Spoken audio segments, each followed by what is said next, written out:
Cara, seguinte, como o Thiago Almada vai jogar no Flamengo em 2026? Claro que a gente já tem uma expectativa do Almada, né? Que provavelmente ele é o substituto do Arrascaeta, mas a gente viu, cara, que o Samuel Lino também não tá ficando muito pra trás, não, cara, jogando nessa função.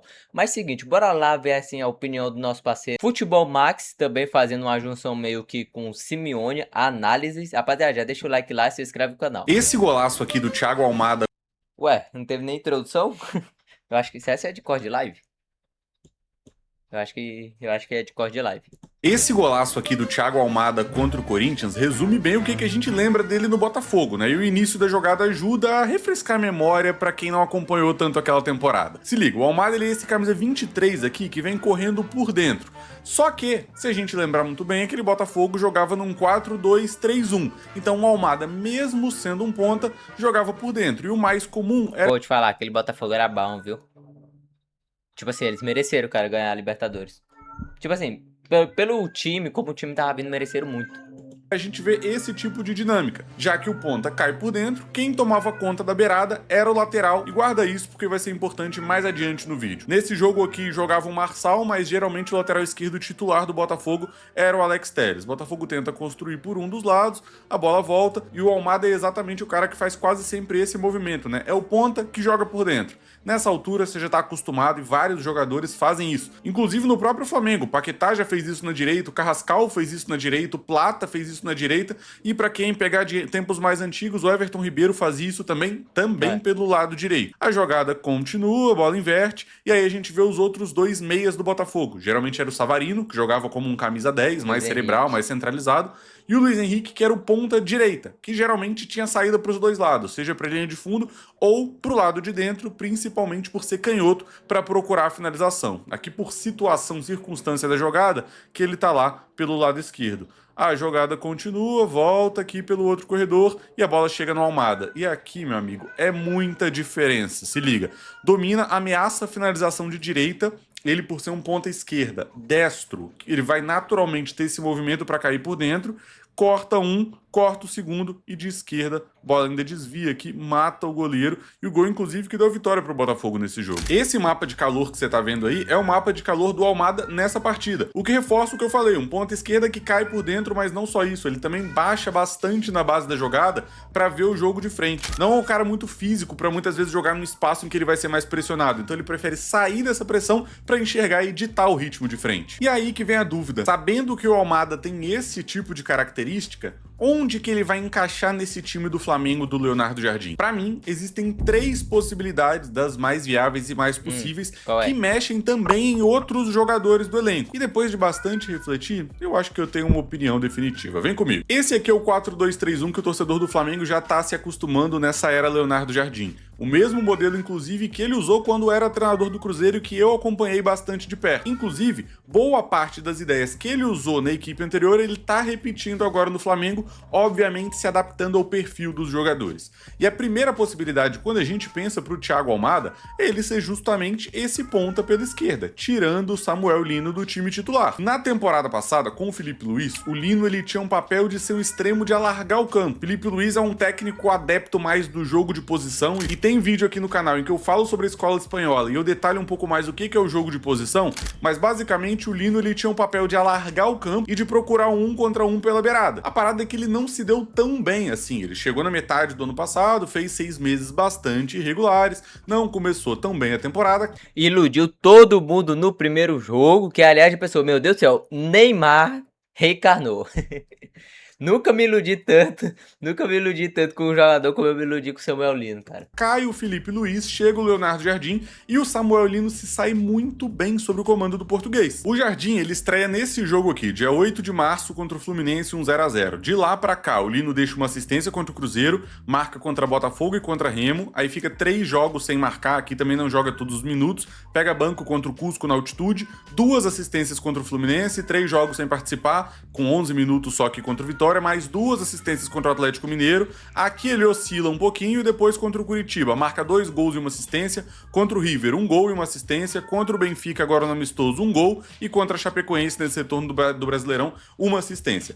cada vez mais a gente tem visto o Samuel Lino com um novo perfil de característica, e eu já tinha falado isso aqui no canal. Pelo Cruzeiro, o Jardim gostava bastante de ter um atacante que atacasse as costas da defesa, que rompesse bastante, e esse cara foi o Caio Jorge. Não à toa ele se sagrou artilheiro da última temporada do Brasileirão. Chegando no Flamengo e vendo que o Pedro é um craque que não tem como ficar no banco e não tem tanto essa característica, ele precisou adaptar o modelo de jogo dele. Então, ao invés desse papel de romper nas costas da defesa ser do camisa 9, ele adaptou para que o Samuel Lino fizesse essa característica, e que tem se saído muito bem. Ou seja, sintetizando tudo isso, o Samuel Lino virou uma peça muito importante desde que o Jardim chegou, e que se antes ele era considerado um jogador que não tinha tanta importância e que facilmente iria para o banco com a chegada de um jogador do calibre do Thiago Almada, hoje eu já não tenho mais tanta certeza assim. A gente tá falando de 14 participações em gols nos 24 jogos comandados pelo Jardim. Dá um pouco mais de uma participação por gol a cada 2 jogos. Um número bastante interessante, principalmente quando a gente tá falando de um cara que não é nem centroavante nem camisa 10. Ou seja, entendendo que o Lino é um jogador importante pelo lado esquerdo e que talvez ele não perderia essa vaga de titular de primeira, a gente precisa começar a imaginar o Almada jogando em outras posições. E uma outra alternativa é ele jogar de 10 no lugar do Arrascaeta. Que é, assim, desde o primeiro especulamento, cara, quando o Almada ia chegar, era que ele substituísse. Na verdade, cara, desde faz tempo, cara, que a gente tá caçando alguém pra substituir o Arrascaeta. A gente começou não, né? Mas botando um pouco mais recente, a gente começou no Paquetá, não, o Paquetá vai substituir. Aí agora não, de um tempo pra cá tá começando, se encaixou no time, mas aí a gente viu que ele joga muito melhor na posição que também ele tá falando ali, um pouco mais pra direita. Aí depois chegou, se eu não me engano, o Carrascal, no caso o Wendel Paquetá. Aí a gente, não, esse é o substituto do Arrascaeta, porque tem características parecidas, algumas, né? Mas aí o Carrascal também não tava encaixando assim exatamente como a gente queria. Agora, mais uma vez, o Samuel Lino tá jogando muito bem na posição do Arrascaeta, mas naturalmente é pra ser o Almada, que é pra, tipo, substituir ele, entendeu? Mas vamos ver, cara. Ele chegou a fazer isso pelo Botafogo em alguns momentos que o Savarino não estava presente. E justamente por ter essa característica de sair de fora para dentro e muitas vezes baixar mais na base da jogada, não foi problema nenhum ele jogar aqui como 10. Inclusive teve muito destaque naquela temporada. Ó, esses aqui são os números do Almada lá em 2024, quando ele jogou tanto pelo Atlanta quanto pelo Botafogo. Foi uma temporada de 9 gols e 3 assistências. Pelo Botafogo, curiosamente, são só 3 gols e 2 assistências em 16 mais 6, 22, mais um jogo aqui em 23 jogos, 3 gols e 2 assistências. Parece pouco, né? Mas quem lembra daquele Botafogo tem a certeza que o Almada foi um dos principais jogadores daquela temporada. Ele, o Igor Jesus, o Savarino e o Luiz Henrique carregaram o time, fora que existia muita conexão. E quando a gente viu o Almada sair do Botafogo, depois de só 6 meses jogando no Brasil, passava aquela sensação de que em algum momento ele ia estourar e a gente ia ter dificuldade de acreditar que um jogador daquele calibre já jogou no futebol brasileiro em tempos recentes. Ou seja, a gente vê que olhar o futebol por essa ótica de números simples, de número de jogos com gols e assistências, muitas vezes não fala a realidade sobre o que foi um jogo. E é por isso que a gente aqui do Futebol Máximo vem para inverter a lógica dos fantasy games. Você tá acostumado a jogar outros jogos em que você escala os jogadores, o desempenho deles na vida real impacta a pontuação e você compete com seus amigos. O problema é que às vezes tem um cara que come a bola, mas ele não marcou um gol nem deu assistência e a pontuação dele vai lá embaixo. Nosso objetivo é revolucionar essa lógica. E o nosso fantasy game tá chegando. Agora que eu me liguei, cara, que ele tá fazendo a propaganda. Ele tava falando tão bonitinho. Pular só um pouquinho, com todo respeito. Que quando a gente imagina isso daqui, com o Almada sendo titular como um camisa 10 e o Arrascaeta pegando banco por conta disso, parece uma loucura, já que a temporada 2025 provavelmente foi a melhor temporada do Arrascaeta pelo Flamengo desde que ele chegou. Talvez disputando ali com 2019, mas existiam outros protagonistas, mas pra mim 2025 foi a melhor porque ele foi decisivo sozinho. Só que aí a gente tem que trazer algumas ponderações, né? O Arrasca ele passou por uma cirurgia, foi pra Copa do Mundo, depois teve uma lesão na panturrilha, ficou de fora, não jogou nem o jogo da Copa e tá voltando aos campos agora 97 dias depois. Além disso, preciso te mostrar um número que eu particularmente fiquei chocado. Aqui no Transfer Market a gente consegue ver o histórico de lesão de um jogador e isso daqui me chamou muita atenção. Desde desde que ele chegou no Flamengo, foi nessa temporada aqui, ó, 18, 19, 19, 20, mais ou menos, aquele divide por temporadas e não por ano, ele passou por lesões todas as temporadas. E digo mais, em todas essas temporadas, ele ficou pelo menos 30 dias fora, com o ápice aqui na temporada 24-25, quando ele ficou 114 dias. E para quem vai lembrar, lá no final de 2024, quando o Flamengo ganha a Copa do Brasil, já existia uma noção que o Arrascaeta estava caindo na carreira, até que ele chega em 2025 e surpreende todo mundo com uma boa sequência de jogos e muitos gols marcados. Mas a gente tem que chegar num consenso aqui que com 32 anos, a tendência é a gente ver o Arrascaeta cada vez... Cara, é o que eu falei, a tendência é ver o Arrascaeta, infelizmente, né, junto com o Bruno Henrique, começar a pegar muito banco, tá ligado? E surpreendentemente, o Bruno Henrique, cara, pra mim ele ainda consegue ser titularaço, tá ligado? Porque o Bruno Henrique, pelo amor de Deus, com quase 40 anos, cara, tá correndo que nem um boi. Passando por mais problemas de lesão, já que tem sido algo constante na carreira dele. Não tô falando aqui do Arrasca virar banco, mas talvez começar a preparar uma mentalidade para que ele não esteja disponível em todos os jogos, como foi nos últimos... Não, pode falar, cara, vai virar banco uma hora, vai virar banco, infelizmente, né? É a realidade. Últimos anos pelo Flamengo. Inclusive, nesse Flamengo e Chape, esse jogo da volta do Brasileirão, dá uma olhadinha na escalação que o Jardim mandou pra campo. Ele foi com Jorginho e Pulgar de volantes, Samuel Lino de camisa 10, depois o Arrascaeta acaba entrando, o Plata pela direita, o Bruno Henrique pela esquerda e o Pedro de camisa 9. Ou seja, a gente começa a ventilar uma possibilidade em que o Arrascaeta não esteja sempre disponível e que o Samuel Lino não necessariamente seja sempre um ponta pela esquerda. Tá entendendo onde eu quero chegar, né? Mas ainda assim, a gente tem esse contexto em que o Arrascaeta vai sim estar saudável, então o Almada ele pode ser ventilado na ponta direita. Só que aqui pra mim tem alguns probleminhas a mais. Um primeiro ponto, o Almada ele é um jogador destro que vai jogar pela direita. E se a principal característica dele é ter essa saída por dentro para construir as jogadas e para trabalhar num espaço mais entre linhas, me parece um pouco mais desperdiçado ter ele tendo esse corte para fora aqui pela direita, coisa que o Paquetá não executa justamente por ser um canhoto que vai cair mais por dentro. Inclusive, essa ponta direita aqui do Flamengo, ela tem se notabilizado nos últimos anos por colocar jogadores que caem por dentro justamente. O Paquetá e o Carrascal talvez como mais construtores, o Plata como mais finalizador, e se a gente remeter lá atrás, como eu já trouxe no início do vídeo, o Everton Ribeiro em 2019 foi um craque jogando por aqui. E aí fica complicado, né? Onde que cabe o Almada nisso tudo? E tem um argumento que eu tenho ouvido bastante, é que o Almada ele vai chegar agora no Flamengo por 28 milhões de euros, a terceira contratação mais cara dessa temporada do futebol brasileiro. Fica atrás do Paquetá e do Gerson chegando no Cruzeiro. 28 milhões de euros não é um valor... O Gerson... Ah, não. Nossa, viajei. Eu pensei que ele tava falando só do Flamengo. Eu ia falar Samuel Lino. Para um jogador que chega para ficar no banco. E eu concordo com isso. Só que a gente tem que entender que se tratando desse quarteto de frente, se o Lino vai pro banco, a gente tá falando de um jogador de 20, 22 milhões de euros indo pro banco. Se o Paquetá vai pro banco, a gente tá falando de um cara de 40 milhões de euros indo pro banco. Ou seja, alguém caro necessariamente vai ficar no banco. Mas eu tenho algumas alternativas. Vem comigo. Eu acredito que a maior parte dos torcedores do Flamengo identificam esse daqui como sendo um time titular possível. Deixa eu ver, calma aí. Rossi, Léo Pereira, Léo Ortiz, Varela, Alexandre. Pulgar. Não mais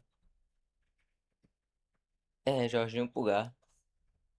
Aqui provavelmente, eu creio, cara, eu creio que o Almada vai ficar aqui, ó, no lugar do Arrascaeta. Samuel Lino, Paquetá e Pedro. Provável: Varela, Léo Ortiz, Léo Pereira e Alexandro, Jorginho e Pulgar, Arrascaeta, Paquetá, Samuel Lino e Pedro. Até aqui, tudo certo. O problema é que se tratando principalmente desse quinteto aqui de frente, ou melhor, vamos simplificar, desse quarteto aqui de frente, desde que o Paquetá chegou, esse quarteto só esteve em campo junto como titular uma vez até aqui. Nesse Flamengo e Corinthians aqui, 8ª rodada que terminou em 1-1, foi a única vez em que jogaram Paquetá, Arrascaeta, Samuel Lino e Pedro como titulares. Se a gente considerar ainda o meio de campo com o Jorginho e não o Pulgar, mas o Everton Araújo, esse quinteto, esse sexteto, na verdade, nunca esteve em campo junto. E nesse jogo aqui ainda tem a curiosidade, né? Porque o Everton Araújo ele é expulso, o Samuel Lino é substituído aos 62 e o Arrascaeta sai aos 61 também. Ou seja, nem foi por tanto tempo assim que esse quarteto esteve junto na frente. O Pedro ele é substituído aos 80 depois para a entrada do Wallace Ian. Então...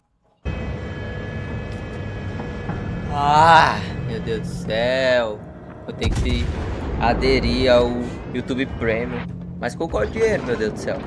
Então, primeira coisa, a gente tem que desapegar de imaginar esse time titular ideal que vai sempre jogar junto. A realidade é que nos tempos recentes o Flamengo não teve um time titular muito claro, muito por conta das lesões. A Arrascaeta passou por muitas lesões, o Paquetá tem sofrido com lesões também, e por que não a gente tem que falar do Pedro também, que nas últimas 2 temporadas ficou de fora de 57 jogos pelo Flamengo. Então, primeiro ponto, vamos abolir essa ideia e eu começo a trazer considerações interessantes pra gente olhar na prancheta. Qual? Primeiro ponto, vamos supor que esse aqui é efetivamente o time titular do Flamengo. Alternativas que podem existir, tá? Primeiro ponto, o Paquetá vindo jogar mais na base da jogada e o Almada, por exemplo, cair por aqui. Eu, como já falei, pra mim não é o ideal o Almada por aqui porque ele perde muito esse corte pra dentro. Então vamos voltar com o Paquetá e o Pulgar aqui como volante. O Arrascaeta ele tem se tornado cada vez mais um segundo volante, um segundo atacante e em alguns momentos jogou também no lugar do Pedro. Mas em um primeiro momento, eu imagino que o Almada possa fazer bastante essa posição enquanto o Arrasca ainda recupera a forma física. Todo mundo saudável? Acho que o natural é sair o Samulino, mesmo que viva um excelente momento,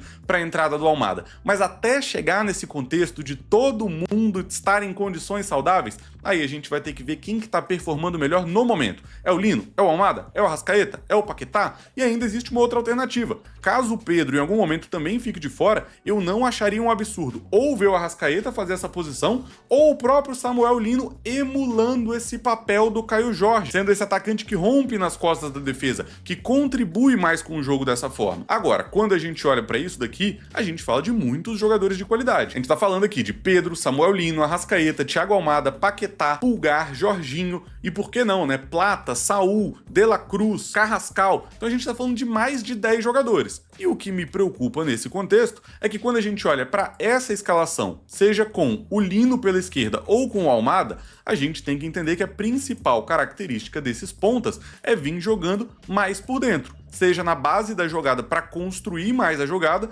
ou pisando na área para concluir, principalmente por serem dois pontas que estão jogando de pé trocado.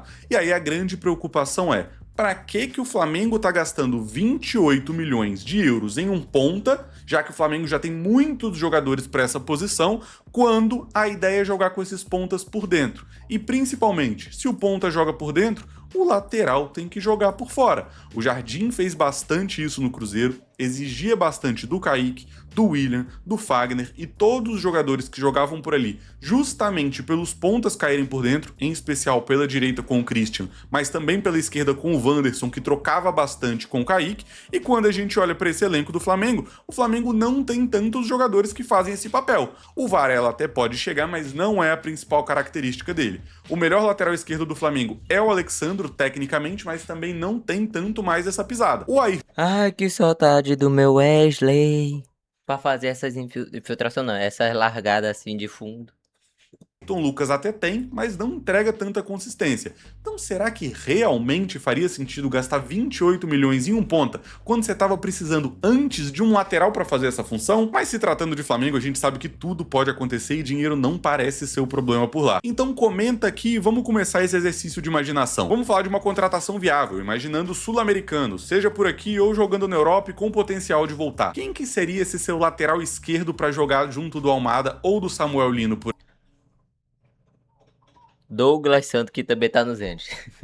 ali? Na temporada passada eles tentaram o Kaique, que pra mim cairia como uma luva, mas eu preciso ser sincero, Luciano Juba se encaixaria perfeitamente É verdade, né, cara? O Juba. Nossa, o Juba ia. Nossa senhora. Ia ser uma delícia, cara, do Juba jogando no Flamengo. Ou do Bahia, tá? nessa função. O Juba sabe ser zagueiro na saída de bola, volante em construção mais avançada, jogar mais por dentro ou atacar por fora também. Pra mim, o lateral esquerdo mais completo do futebol brasileiro e que, sendo bem sincero, o Flamengo precisava ir atrás dele. Cara, é isso. Vídeo muito bom. Ele fez uma análise bem completinha, tá ligado? Principalmente mostrando se realmente valeria a pena ou não trazer o Almada. E, assim, mais uma vez, desculpa, eu sei que eu tô repetindo isso muitas vezes. É porque, principalmente, cara, porque a gente tá precisando de um cara pra substituir o Arrascaeta, porque a idade tá batendo. Mas eu ainda acho que o Flamengo tem que contratar um centroavante que tem uma característica mais de velocidade, porque o Pedro ele é muito técnico, o Pedro ele tem sua forma de jogar, tá ligado? Bem habilidosa, mas realmente na hora da velocidade, assim, na hora de um contra-ataque rápido, o Pedro não consegue acompanhar tanto assim. E um lateral, cara, porque o Alexandre também vai ficar só mais um ano de contrato aí, e do outro lado também ainda tá de boa, porque tem o Emerson Real, aí tem Tem o Emerson Real, tem o Varela, tá ligado? O Ayrton Lucas, ele não é tão novo, mas ele é novo. Só que ele não é tão novo, mas ele é um pouquinho novo ainda. Mas o Ayrton Lucas, eu já tinha falado que já não dá mais pra ele, tá ligado? Tá errando muito. Já teve o tempo dele, já teve suas tentativas e não conseguiu aproveitar. Mas é isso, cara. Tem que ir atrás de um lateral também.